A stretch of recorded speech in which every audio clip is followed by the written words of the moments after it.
Olá, estamos aqui para gravar o podcast, o podcast do Spotify, e hoje com o Dr. Rafael Neto, cirurgião plástico, membro da Sociedade Brasileira de Cirurgia Plástica e cirurgião plástico do Núcleo Mama do Hospital Moinhos de Vento.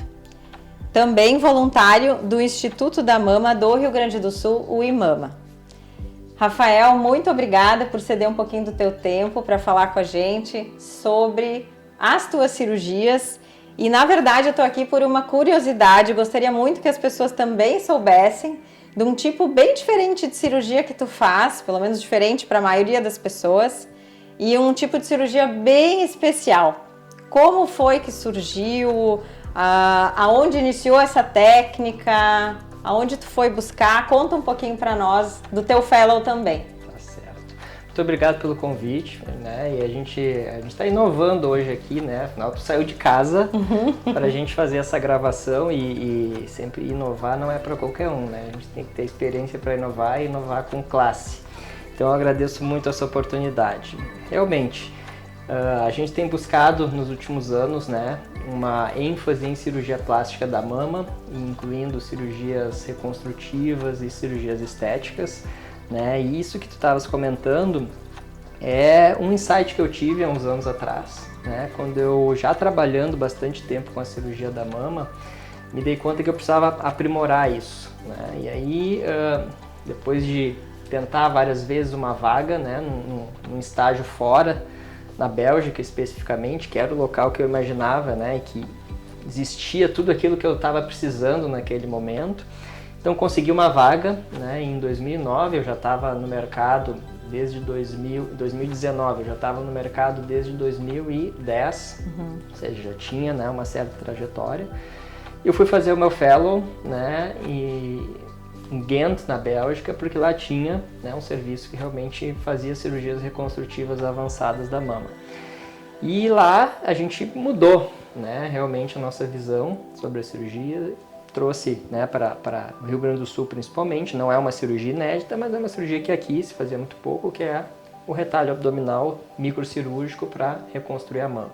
Né? Então a gente sabe que existe a cirurgia convencional, que é aquela que a gente tira o músculo junto, né, e leva esse músculo junto com a pele e com a gordura para reconstruir a mama, mas a gente pode simplesmente tirar a pele e a gordura, né, e fazer um transplante da paciente para ela mesma, para a região torácica. E ali a gente vai ter uma mama que é muito parecida em consistência, em temperatura, né, em mobilidade com uma mama natural. Né? Na verdade, essa cirurgia é considerada o padrão ouro da reconstrução de mama. E a gente conseguiu aplicar isso aqui também, trazendo cirurgias mais seguras, né, com resultados mais duradouros para os pacientes. Mas isso tudo nos indica, né, que na verdade a reconstrução de mama, que é uma área que a gente faz bastante, é uma área bem extensa. Né? Então a gente não pode trabalhar com a reconstrução pensando num único tipo de procedimento. Por quê? Porque é um tratamento desafiador, né? A paciente tem as suas características, o seu tratamento oncológico, que muitas vezes altera a condição de saúde da paciente também. Então a gente tem que poder adaptar as cirurgias para a necessidade de cada paciente. E mais, nesse caminho a gente pode encontrar intercorrências e a gente tem que estar preparado, né, para resolver essas intercorrências da melhor maneira. Então é o plano A, o plano B, o plano C e o plano D, para que a gente possa continuar conduzindo a paciente num caminho legal, mesmo que a gente encontre alguma dificuldade.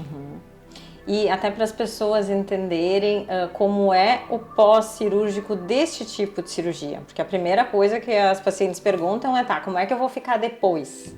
Bom, realmente, essa cirurgia, na verdade, é uma cirurgia que se torna um pouquinho mais longa para ser executada, mas porque tem o objetivo da gente fazer uma dissecção muito delicada e agredir menos a paciente. Então ela vai ter alguns cuidados de pós-operatório, mas cada vez mais a gente está entendendo que não é o repouso absoluto, né, que vai fazer com que esse pós-operatório seja melhor, mas é um conjunto de medidas que a gente vai tomar durante a cirurgia, né, para reduzir, por exemplo, o risco de sangramento, e depois no pós-operatório com a reabilitação, né, uma fisioterapia especializada, precoce, né, feita absolutamente em conjunto com a equipe médica para que a paciente possa se reabilitar o mais rápido possível. Certo? Então, claro que é uma cirurgia que deixa uma cicatriz na região do abdômen, semelhante a de uma abdominoplastia, né? Então tem todo esse cuidado na parte da retirada da pele, na parte da implantação da pele, que a gente tem que monitorar essa paciente, né? Porque aquele pedaço que a gente transplantou, ele vai estar sendo nutrido por apenas um pequeno vasinho, né? E se esse vasinho obstruir, a gente tem um risco de faltar sangue para aquela região. Então, a gente tem que monitorar essa paciente muito bem inicialmente para evitar qualquer problema desse tipo. Mas é um pós-operatório que a gente estando numa equipe organizada, contando com o pessoal da recuperação, né, e com a equipe de fisioterapia, a gente tem um pós-operatório bastante tranquilo para essa cirurgia também. Tu falaste antes da palavra transplante, é isso que eu gostaria que as pessoas entendessem, que é literalmente, né, um transplante. Isso, porque a gente pode, para facilitar o entendimento, dizer que a gente faz um retalho quando a gente tira uma parte do corpo, né, e bota no outro lugar, mas a gente deixa uma comunicação dessa parte com o corpo. Quando a gente tira completamente, ou seja, desconecta aquilo do corpo e reimplanta num novo lugar, então a gente pode chamar isso de autotransplante, né? Então a gente tem que reemendar os vasinhos para que a gente restabeleça a circulação de sangue e possa aquela parte sobreviver num novo local. É a técnica do transplante, realmente. Que legal. E quando a gente tem, então, essa abertura, né, oportunidade, que nem eu sou muito grata ao Rafael, por ele abrir o espaço para também explicar minuciosamente como é essa cirurgia, que eu diria é o refinamento da cirurgia plástica, né? E quando a gente entende exatamente como a cirurgia é feita, facilita muito a reabilitação.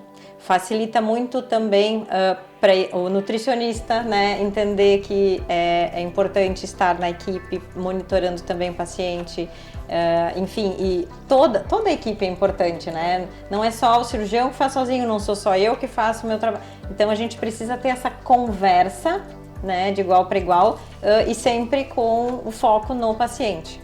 Eu acho que, especialmente quando a gente está falando em tratamentos complexos, né, é impossível realizar isso de uma maneira individualizada em relação ao profissional. Né? Eu preciso contar com a equipe, eu preciso que a paciente seja preparada, depois eu preciso que ela seja cuidada no hospital de uma maneira específica, que entre a fisioterapia, que entre a questão da nutrição, que entre o profissional da saúde mental muitas vezes. Né? Então, como é que a gente obtém resultados excelentes em situações complexas? É com equipe.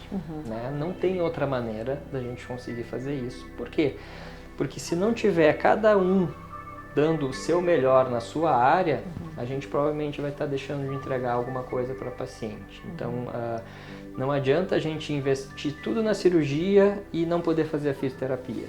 Essas coisas elas não estão separadas, elas precisam andar juntas desde o começo. Porque só assim a gente vai ter, né, um trajeto seguro ao longo dessa jornada de tratamento. Isso aí. E o Rafael já tem alguns bons anos, né, de experiência.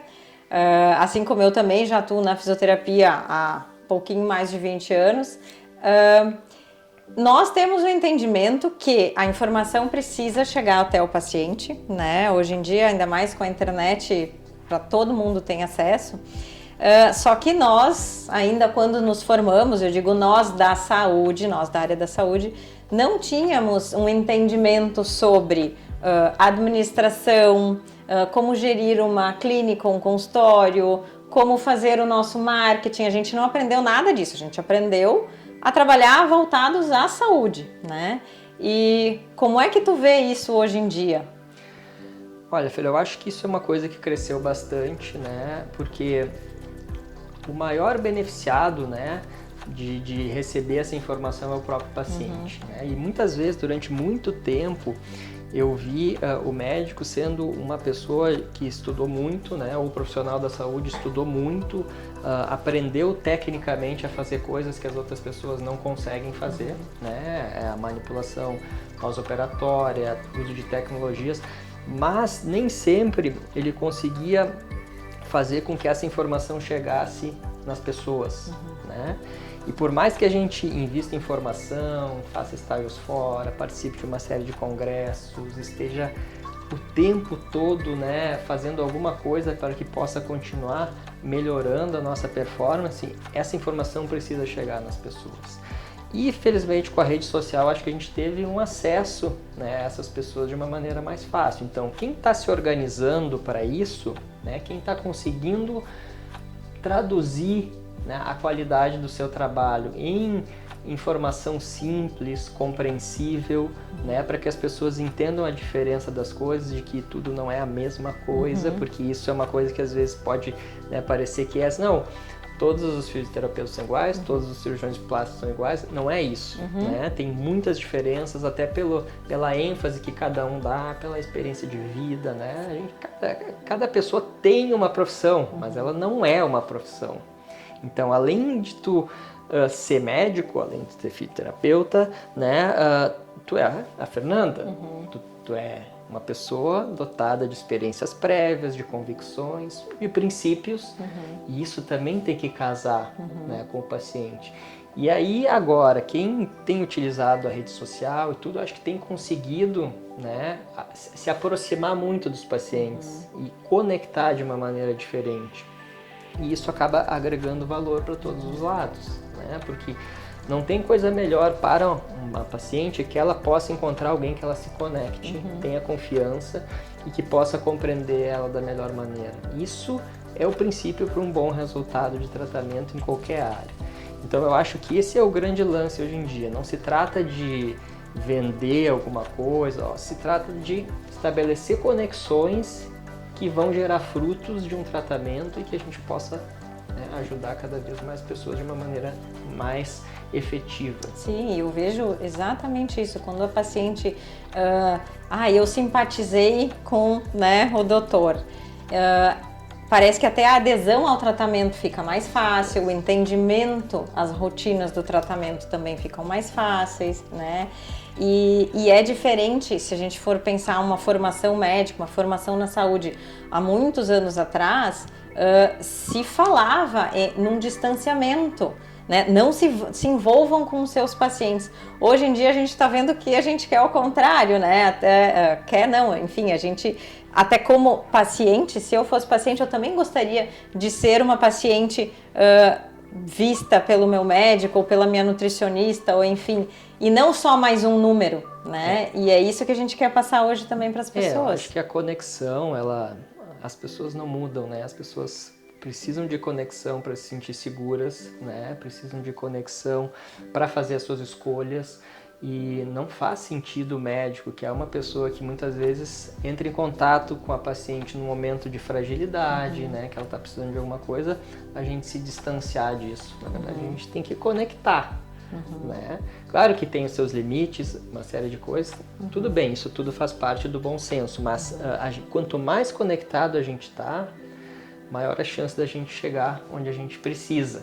Né? E eu acho que é isso que está acontecendo hoje em dia, né, de uma maneira mais intensa, com a ajuda da rede social, mas porque a gente também está entendendo um pouco melhor isso, né, que não é simplesmente executar tecnicamente uma tarefa. Né? Nós somos pessoas, as pacientes são pessoas, e a gente trabalha com as emoções o tempo todo, né, e a gente não tem como excluir isso completamente. Né? Eu acho que isso a gente está valorizando cada vez mais hoje em dia. Verdade. E falando em cirurgias, Rafael, tu te dedicas exclusivamente às cirurgias de mama ou não? Como é esse teu trabalho? Bom, na verdade, quando eu comecei, né, logo depois que eu acabei minha residência de cirurgia plástica, eu executava vários tipos de cirurgia, mas à medida que eu fui entrando na área da cirurgia da mama, a maior parte do meu tempo foi sendo ocupada por cirurgia da mama. E aí quando a gente entra numa área específica, numa sub-área, a gente começa a entender que os detalhes, eles não são meros detalhes, eles são a própria essência daquela atividade. Sim, até porque que eu já me dei conta, muitos cirurgiões plásticos não atendem reconstrução de mama. Exatamente. Então, o que acontece? A gente começa a se dedicar tanto a uma área, entender que tem muitos detalhes, né, coisas que não estão escritas em livros, artigos, né, coisas que a gente aprende no dia a dia. E que se tu não está atuando, por exemplo, numa cirurgia de nariz, que é uma cirurgia complexa, tudo, não tem como a gente fazer uma cirurgia de nariz por ano e ela dá certo. Né? Então a gente começa a restringir a nossa atuação. Eu faço algumas cirurgias fora da cirurgia de mama, nas pacientes que vão fazer a cirurgia de mama, aqui na clínica a gente tem a equipe para fazer as outras cirurgias também. Minha esposa é cirurgia plástica, acompanha várias cirurgias de face, enfim, de outras áreas. Então, a ideia é que eu possa ter um foco mais específico na cirurgia de mama e possa trazer para essa cirurgia resultados superiores em vista de prestar mais atenção a esse ramo da cirurgia plástica. Então, acaba acontecendo que atualmente o meu movimento, mais de 90% é de cirurgia de mama, tanto reconstrutiva quanto estética, né? Que às vezes estética também já fez 1, 2, 3, 4 e está precisando quase de uma reconstrução estética, né? Hoje em dia, né, a gente tem alguns casos que são assim. Então, reconstrução de mama, quando a gente fala, não é só pós-câncer. Tem algumas pacientes que por alterações prévias ou cirurgias prévias, às vezes estão precisando de uma verdadeira reconstrução da mama. Sim, até acredito, pacientes que colocaram um implante de silicone, por exemplo, muito cedo e estão atualmente, sei lá, com seus 60 e muitos 70 anos. Né? Quantas intervenções já aconteceram? Como está atualmente? Modificações corporais, ganho de peso, gestações, uma série de coisas. O tempo, né, é cruel para todo mundo, então vamos atuando para atenuar, né? Exatamente. E continuar tudo bem. Rafael, e das tecnologias associadas às cirurgias, o que tu vê hoje em dia como algo interessante, algo relevante? Eu gosto muito de associar tecnologias, né? E uma coisa que eu tento trazer para o meu dia a dia é que, se a gente for olhar assim no mercado geral, é muito comum a gente ver tecnologias associadas à cirurgia estética. Mas pouca gente fala que essas mesmas tecnologias podem trazer um benefício na cirurgia de reconstrução, por exemplo. Então, eu trago para a minha prática tecnologias que podem me ajudar, tanto na estética quanto na reconstrução. Eu gosto muito de usar o laser One Step, né, que é um laser que me ajuda a fazer um tratamento de lipoaspiração com resultados melhores, menos dor e que ainda me gera um enxerto de gordura que ajuda muito nas reconstruções, né, para tratar zonas de pele irradiada, enfim, para melhorar o contorno da mama. Então o laser One Step, ele vai facilitar a retirada da gordura, vai fazer com que eu tenha um enxerto melhor e ainda tem um modo de atuação do aparelho que ele vai fazer uma retração da pele. Então eu acho que é o aparelho mais completo que atende melhor as minhas necessidades em termos de tecnologia associada à lipoaspiração. E como a gente também, junto com as cirurgias plásticas, sempre tem um desejo de melhorar a qualidade da pele, né? Eu tenho usado atualmente muito o Morpheus, né? Que é um microagulhamento com radiofrequência, que vai fazer pequenas perfurações na pele, vai emitir uma energia em radiofrequência. E o que vai acontecer? Depois que essa pele receber esse estímulo, ao longo dos meses ela vai começar a produzir colágeno. E por conta disso vai melhorar a sua aparência, né, a sua elasticidade, e ao longo do tempo a gente vai conseguir depositar aquele colágeno que a gente foi perdendo com o passar do tempo.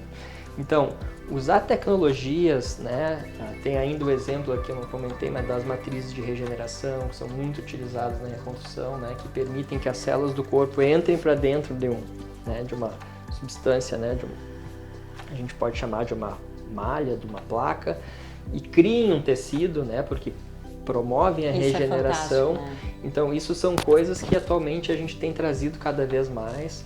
Muitas pessoas não conhecem, né? Mas as pacientes gostam muito de saber que isso existe e que pode ser aplicado e que existe benefício em relação a isso, principalmente naqueles casos de cirurgias né, secundárias, terciárias, que tem até um dogma, né, que eu fiz uma reconstrução de mama, não gostei muito, mas isso aqui não dá para mexer, que se mexer vai piorar. Não é assim que funciona, né? Às vezes essa reconstrução de mama foi feita um tempão atrás, não tínhamos tecnologia, os conceitos mudaram, né?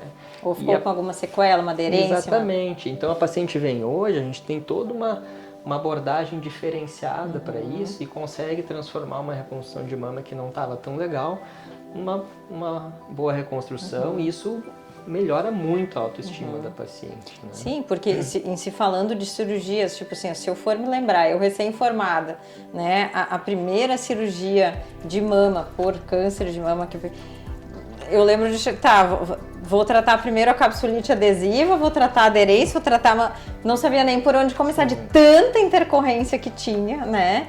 Porque realmente, assim, o entendimento era às vezes o paciente também não tinha o entendimento de como deveria ser o seu pós, a sua reabilitação, ou nem tinha reabilitação, o paciente chegava muito tardiamente, quando já tinha, né, um cenário terrível.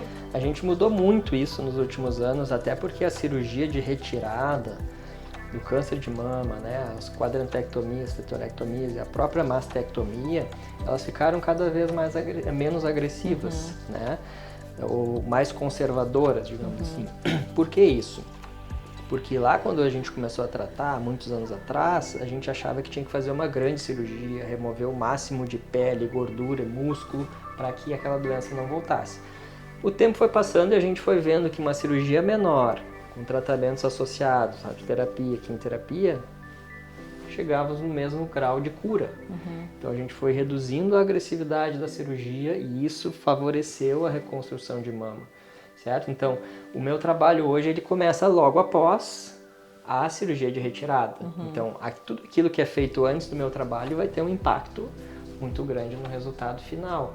É por isso que eu planejo junto à cirurgia com o mastologista, né? Porque não adianta eu chegar no final da mastectomia para querer fazer alguma coisa. Então a gente tem que pensar antes. Então normalmente eu sou o primeiro a chegar e o último a sair. Né? Eu acho que é a única maneira da gente estar oferecendo para a paciente o planejamento ideal. Né? Então é fazer tudo aquilo que o mastologista precisa para determinar a cura, mas de uma maneira que eu consiga reparar da melhor forma. Né? Isso muda completamente, né? A abordagem, porque às vezes uma pequena dica, às vezes 1 centímetro de incisão, alguma coisa da posição da incisão vai mudar completamente o formato da mama reconstruída. É incrível isso, sabe? Porque às vezes, não, isso é uma bobagem, pode fazer a incisão aqui, não vai ter problema, que depois vai reconstruir, vai ter 2, 3 etapas. Mas tem coisas que tu não recupera em 2, 3 etapas, se tu não fez a primeira bem feita. Então, esse planejamento é muito importante e é nossa responsabilidade. Porque no momento do tratamento, a cabeça da paciente é pela cura, certo? Então, a gente sabe que aquilo vai ter cura, mas a paciente ainda não acredita muitas vezes que ela possa ser curada. Ela vai precisar ver isso. E aí, naquele momento, ela não pode planejar o seu futuro, mas a gente pode. Então, a gente tem que estar do lado dela. Certo? Isso aí. E também nos passar fisioterapeutas, né? Como é o planejamento cirúrgico, para a gente também, na consulta pré-operatória, já orientar a paciente quando chega em casa. Como vai ser a rotina em casa? Como é que tu vai fazer, né? Para deitar na cama, como tu vai fazer as tuas rotinas, tu vai conseguir, né, fazer a tua comida, tu vai conseguir te vestir, te gerir, né? Exatamente. Isso é muito importante a gente também já ter esse entendimento e poder passar com segurança para a paciente, para ela não errar. Eu sempre digo assim, eu tenho obrigação de te passar todas as informações para tu não errar. Agora, o que tu vai fazer com a informação, né? É tu que vai decidir, mas eu tenho obrigação moral de passar antes já da cirurgia todas as informações para a paciente ir tranquila. Exatamente. Ela sabe que ela não vai precisar ficar engessada, ela sabe que ela vai ter autonomia de algumas coisas, que tudo ela vai fazer da forma orientada e que vai dar tudo certo. É isso aí. E é engraçado que no passado, durante muito tempo, as pacientes perguntavam, doutor, precisa fazer fisioterapia? Né? Como se isso fosse assim um pequeno luxo, né, do pós-operatório. Não é um pequeno luxo, a fisioterapia faz parte. Se ela não for feita de maneira adequada, ela vai trazer um resultado, né, que é subótimo. Então, é importante entender que a reabilitação também é de extrema importância, né, porque é o que a gente observa na prática. Alguém que não fez e alguém que fez fisioterapia, a evolução é completamente diferente, certo? E isso então não é um capricho, né? A gente tem que oferecer para o corpo, através do tratamento, a melhor maneira de se recuperar daquele, né, dano, daquele insulto, daquela agressão que a gente precisou fazer para promover a cura, ou para fazer a reconstrução, ou até a cirurgia estética, né? E o organismo, quanto mais bem munido dessas condições, né, que é informação, que é fisioterapia, que é tratamentos adjuvantes, melhor ele vai evoluir do ponto de vista de recuperação. E um aspecto importante sempre da gente comentar, que às vezes pode gerar alguma dúvida, é qual é o momento de buscar o cirurgião plástico na hora de fazer a reconstrução de mama. Bom, quanto antes a gente chegar no cirurgião plástico, né, mais precoce vai ser esse planejamento, mais interação a gente pode ter com a equipe da mastologia e mais, digamos assim, milimetricamente a gente pode fazer o planejamento desse tratamento, né? Isso é visível na nossa prática quando a gente consegue executar isso desde o início e é uma, digamos assim, um objetivo principal sempre é a gente começar desde o início. Para quê? Para a gente evitar problemas, para a gente entender o que a paciente busca e fazer o nosso planejamento baseado no que a paciente também entende que é melhor. Para algumas pessoas um resultado pode ser bom, ou eu posso achar que o resultado está maravilhoso, mas a paciente não gostar. Então, o momento de conversar sobre isso é antes, tudo antes, porque daí a gente vai olhar as opções e fazer escolhas que a gente chama conscientes, e não assim, doutor, não sabia que dava para fazer isso, não sabia que ia ficar assim, achei que podia ser diferente, ou não sabia essa técnica, ou esse material, ou essa tecnologia. Então o momento é antes. Ele não é um momento tão propício porque tem toda uma série de outras coisas acontecendo, né? Mas quanto antes a gente chega no profissional, seja da cirurgia plástica, da fisioterapia para reabilitação, mais fácil vai ser e mais efetivo vai ser o nosso tratamento. Sabe que já cheguei a receber uma paciente numa consulta pré-operatória sem cirurgia marcada, porque ela estava com muito medo que ela ia ter que parar muito tempo, ia ter que se afastar muito tempo do trabalho, e era uma cirurgia estética, né? Que não envolvia tratamento oncológico junto. Então, e eu disse, não, vem lá, vamos tomar um café, vamos conversar, vem fazer uma consulta pré-operatória que eu vou te explicar direitinho como vai ser. Então ela disse, nossa, se eu soubesse que era assim, eu já tinha feito, verdade, né? é verdade. Então, por quê? A orientação, né, o esclarecimento das dúvidas, porque a gente não sabe quais são as dúvidas dos pacientes, né? Aliás, falando em dúvidas, tem uma dica super legal. O Dr. Rafael, ele fala muito nas redes sociais dele sobre as dúvidas dos pacientes, né? É verdade. Ele é super disponível nas redes sociais para responder dúvidas de todas as pacientes. Isso é muito legal. Fala um pouquinho então eu sobre acho isso. que a gente recebe, né, muitos pedidos pelas caixinhas de pergunta, pelo direct, e muitas vezes a dúvida que a paciente precisa para até tomar uma decisão, né? Então a gente sabe que a gente consegue ajudar muito, especialmente porque a gente está oferecendo uma informação que é verdadeira, né? Colocando essa experiência que a gente tem aqui, ajudando as outras pessoas também para quem está nos acompanhando nas redes, e muita coisa a gente resolve ali. Então é legal quando a gente recebe às vezes a paciente no consultório, doutor, já esclareci aqui umas dúvidas lá no Instagram que o senhor respondeu aquela pergunta e aquela outra. Isso é tão legal porque mostra já uma conexão né? Pré-consulta. Então, e aí ela vem com uma confiança diferente, já ouviu a nossa opinião, já conhece princípios, as nossas ideias sobre o tratamento, e aí a gente vai fazer um refinamento, né? E aí encaminhar o tratamento da melhor maneira. Eu acho que é muito legal essa internação, e a gente sabe que eu coloco um tempo diário, né, da minha rotina para trazer informações ali de maneira gratuita e tudo, porque isso é realmente muito gratificante também. Que legal. E sempre, obviamente, né, casos reais, são pacientes reais, não é, pegou de algo, não. É a paciente que esteve aqui, que passou pelas tuas mãos, que tu Exatamente. trouxe a história, né? Ou enfim, a situação cirúrgica que pode esclarecer dúvidas de muita gente que tem medo de fazer cirurgia, porque daí tem o medo da cirurgia, o medo pós-cirúrgico, o medo da anestesia, é muitos medos, né? O medo daquilo que a vizinha, a tia, a irmã falou que pode acontecer, mas que não sabe muito bem se aquele caso é parecido com o que aconteceu, né? Cada caso é um caso. Ou a gente traz um caso, por exemplo, que é exatamente igual ao da paciente. Então ela vê que aquele caso dela não é um bicho de 7 cabeças, que tem solução. Então isso estimula, né, as pessoas a irem buscar soluções. Né? Claro. Eu acho que isso é também um papel nosso, da informação de qualidade, né, para que as pessoas possam ser ajudadas nessa parte também. Que legal, Rafael. Lindo o teu trabalho. Obrigada pela parceria. Obrigada por esclarecer as pessoas, né, das tuas técnicas e do todo o teu empenho nas tuas cirurgias e para com os pacientes. Muito obrigada. Eu agradeço a oportunidade, né, desse que já é um podcast famoso, né? Já está há algum tempo aqui, já conversou com várias pessoas legais, eu mesmo já vi vários episódios, realmente sempre muito enriquecedores, assim, porque é a experiência diária de cada profissional e isso agrega muito, né? Isso nunca talvez seja publicado em livro, nem em revista, mas é um conhecimento muito rico do dia a dia que quando a gente consegue compartilhar, todo mundo sai ganhando.